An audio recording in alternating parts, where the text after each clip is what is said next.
பிரைஸ்தெல்லாம் எல்லாரும் எப்படி இருக்கீங்க? நல்லா இருக்கீங்களா? எல்லாரும் நல்லா இருப்பீங்கன்னு சொல்லி ஆண்டவருக்குள்ள விசுவாசிக்கிறேன். இன்றைய காலை வேளையில் எல்லாருக்கும் என் அன்பின் வாழ்த்துக்கள். குறிப்பாக பிறந்த நாள், திருமண நாள் காணுகிற ஒவ்வொருவருக்கும் என் அன்பின் வாழ்த்துக்கள். இன்னைக்கு சிந்தித்து தியானிப்பதற்காக எடுத்துக்கொள்ளப்பட்ட வேத வார்த்தை, நீங்கள் இழந்த அனைத்தையும் தேவன் புதிதாய் திரும்ப தர போகிறார். பிரியமானவர்களே, நம்ம வாழ்க்கையில ஏதோ ஒன்றை இழந்து போய் கண்ணீரோட நம்ம வாழ்ந்துட்டு தான் இருக்கிறோம். எத்தனையோ மனிதர்கள் அவங்க விரும்பின அந்த உறவுகள் இழந்த சூழ்நிலையில, அதே போல வெகு காலமாக கொஞ்சம் கொஞ்சமாக சிறுக சேமித்து வைத்த அந்த ஆசீர்வாதங்கள், தொழில்கள், அதே போல் ஏதோ ஒரு காரியங்களை இழந்து போய் கண்ணீரோட இந்த வீடியோவை நீங்கள் பார்த்துட்டே இருக்கலாம்.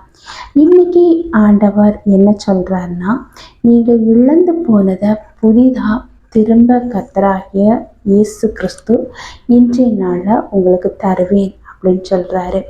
வாழ்க்கையில் ஏதோ ஒன்றை இழந்தா, அதுவும் குறிப்பாக நம்ம கஷ்டப்பட்டு நம்ம நம்பின ஏதோ ஒன்று நம்மளை விட்டு இழந்து போகும்போது நமக்கு மனசளவில் காயங்கள் ஏற்படுது. இப்படி இழந்ததை திரும்ப தரணும்னா யாரால முடியும் அப்படின்னா, ஆண்டவராகிய இயேசு கிறிஸ்துவால் மட்டும்தான் நம்ம இழந்ததை திரும்ப பெற முடியும்.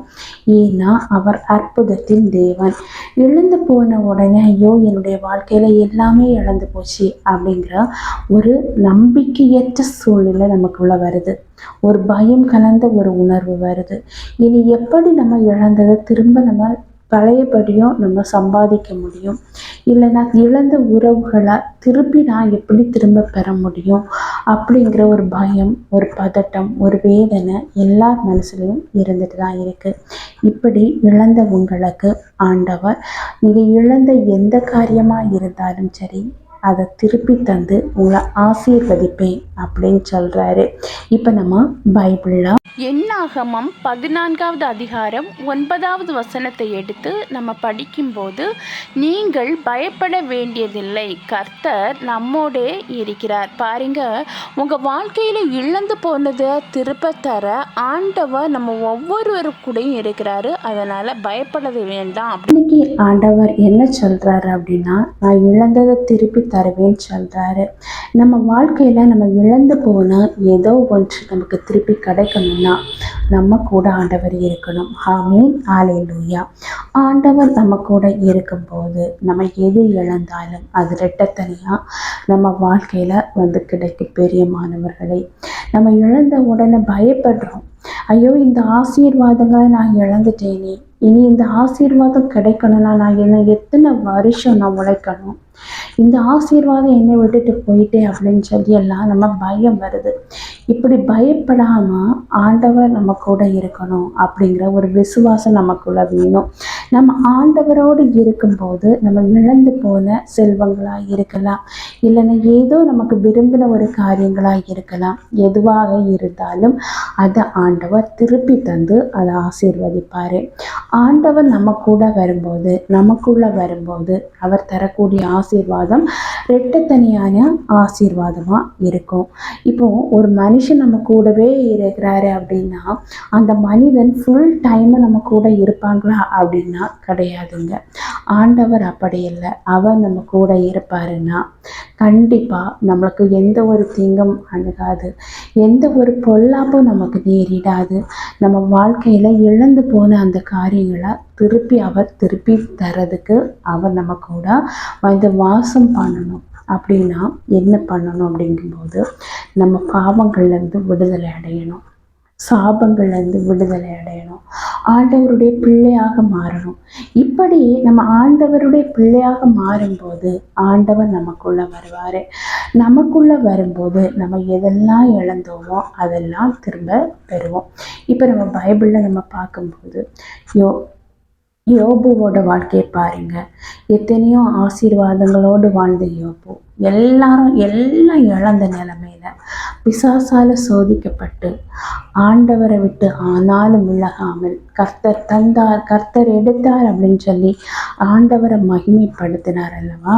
அவருடைய அந்த விசுவாசத்தை பார்த்து தன்னுடைய சரீரம், அதாவது பருக்கள் நிறைஞ்ச சரீரத்திலையும் ஆண்டவரை மகிமைப்படுத்திட்டு இருந்த அந்த யோபுவோட விசுவாசத்தை கண்டு ஆண்டவர் யோபுவுக்கு இரட்டத்தனியான ஆசீர்வாதத்தை கொடுத்தாரு.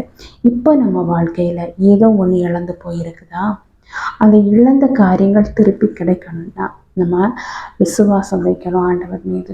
விசுவாசம் வாய்க்கும்போது கண்டிப்பாக ஆண்டவர் அந்த விசுவாசத்தின்படி நம்முடைய வாழ்க்கையில் இழந்த காரியங்களை திரும்ப தந்து ஆசீர்வதிப்பார். கலங்காதீங்க.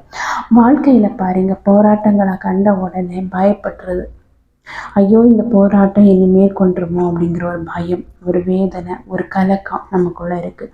இந்த கலக்கங்களை எல்லாம் போக்கணுன்னாலும் ஆவியானவர் நமக்குள்ளே வரணும். இப்போ பாருங்கள், இயேசு கிறிஸ்து நம்முடைய பாவங்களுக்காக, நம்முடைய சாபங்களுக்காகத்தான் இந்த உலகத்தில் மானிட ரூபமாக வந்தார். அவர் என்ன பண்ணினாருன்னா, நம்ம பாவங்களுக்காக சாபங்களுக்காகவும் கல்வாரி சிலுவையில் அறையப்பட்டார். கடைசி சொட்ட ரத்தத்தையும் சிந்தினார். ஆனாலும் மறிச்சு 3ஆம் நாளில் உயிர் தளர்ந்தார். பாருங்கள், மானுட ரூபம் மாறி இயேசு கிறிஸ்துவை நம்ம இழந்தோம். ஆனால் நம்மளை மீட்கிறதுக்காக பரிசுத்த ஆவியானவராக புதுசாக ஆண்டவர் இன்றைக்கும் நம்ம கூட தான் இருந்துட்டு இருக்கிறாரு. இப்படி நம்ம வாழ்க்கையில் இழந்து போனதை திருப்பி தரணும்னா ஆவியானவர் நமக்குள்ளே வந்து வாசம் பண்ணணும். ஆவியானவர் எங்கேயோ அங்கே விடுதலை உண்டு அப்படின்னு சொல்லியிருக்கு. நம்ம வாழ்க்கையில் ஒரு நல்ல விடுதலை கிடைக்கணும், நல்ல ஒரு ஆசீர்வாதத்தை பெற்றுக்கொள்ளணும். இழந்து போன காரியங்கள் திருப்பி எனக்கு கையில் கிடைக்கணும். இழந்து போன அந்த தொழில் திரும்பவும் வளர்ச்சி அடையணும். இழந்து போன அந்த செல்வம் என்கிட்ட வந்து கிடைக்கணும்.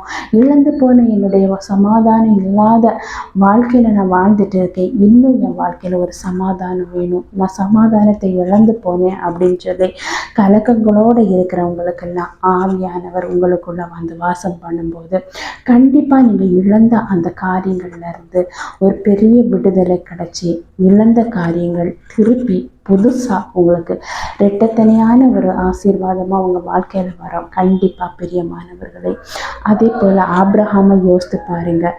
தன்னுடைய ஒரே மகனை பலி கொடுக்க ஆண்டவர் சொன்ன உடனே ஆபிரகாம் ஆண்டவருடைய வார்த்தைக்கு அடிபணிஞ்சு அதை செய்ய துணிகிறாரு. ஆனாலும் ஆண்டவர் அப்படி செய்யாதபடிக்கு திருப்பி பிள்ளையாண்டான் மீது கையை போடாதே அப்படின்னு சொல்லி தன்னுடைய ஆபிரகாம், விசுவாசத்தின் தகப்பனான ஆபிரகாமுக்கு ஒரு கட்டளையிட்டு அவர் இலக்க இருந்ததை திருப்பி அகைன் கொடுக்கிறாரு தன்னுடைய குழந்தையா.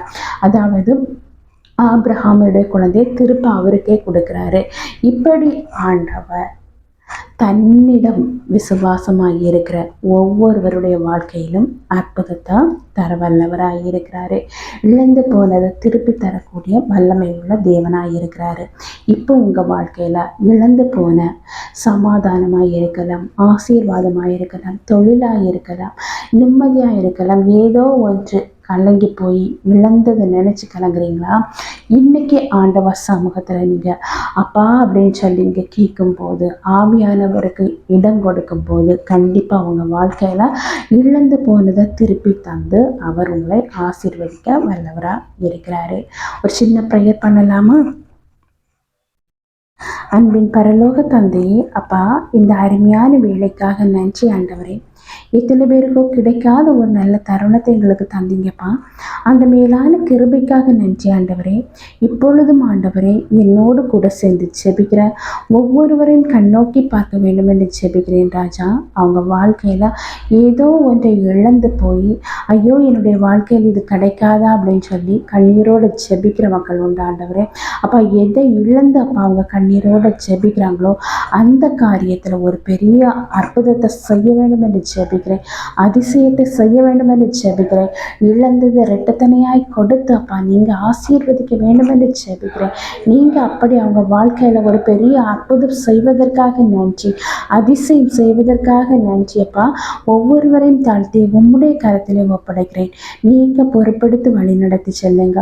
மீட்பர் இயேசுவின் மூலம் ஜெபம் கேளும் அன்பு நிறைந்த பரம தந்தையே, ஆமீன் ஆமீன். கர்த்தர் உங்கள் ஜெபத்தை கேட்டிருக்கிறாரு. கண்டிப்பாக உங்கள் வாழ்க்கையில் நீங்கள் இழந்து போன காரியங்களை ஆண்டவர் திரும்ப தந்து உங்களை இரட்டத்தனையான ஆசீர்வாதத்தால் ஆசீர்வதிப்பார். கர்த்தர் தாமே இவ்வார்த்தைகளை ஆசீர்வதிப்பாராக. ஆமீன் ஆமீன். ஹல்லேலூயா.